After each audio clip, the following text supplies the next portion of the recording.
there's been a lot of people that have relapsed or committed suicide over this.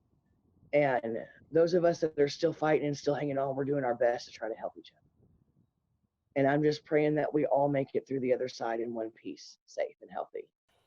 Lori Olson knows a lot about making it through tough times. She started using opioids at the age of 16, and it wasn't until last year, when she was 41, that she decided to seek help. Part of her recovery involves medication, but since the coronavirus epidemic started, Lori hasn't been able to access her medication. My doctor's office is shut down indefinitely. I have no clue when or if they're going to open. An estimated 22 million people are in recovery in the United States today, and Lori is just one of the many people who have had to find alternative ways to continue recovery during the pandemic.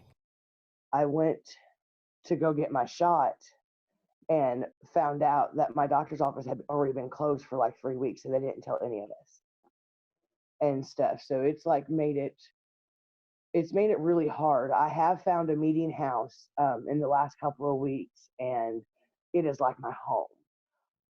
Lori now meets face to face with a 12-step group where they take safety precautions by meeting outdoors in a park close to Lori's neighborhood, and where they sit at least 6 feet apart from each other. Time to walk down here and wait for people to get here, I guess. Today, there are over 21,000 established face-to-face 12-step support groups in the United States. And this is one way Lori has been able to stay clean during the pandemic. When I've relapsed before, it's because I've been isolated and stuff. And that's why I'm doing everything I can to be in a meeting house, be around other people like me. So this is my favorite part of being in recovery, is being able to be a mom today. Jessica Stanley knows all too well the challenges Lori is facing. Jessica started using opioids when she was only 13. Now at the age of 26, she's a mother to 2 little boys, has been clean for 4 years, and helps other recovering addicts in her community. Recovery looks a lot different now. Only because since we can't go to meetings, that's a big part of our recovery. We make sure that we check in with each other on a daily basis, and really just making sure that we still see each other's face. After sitting in a meeting or several meetings, we began to feel that people cared and were willing to help. During the pandemic, Jessica and others that work with recovering addicts use technology to try to maintain contact.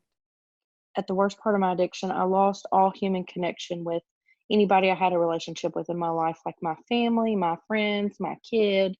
It didn't matter. I didn't have any of that human connection. And I never realized how important that was until I got into recovery.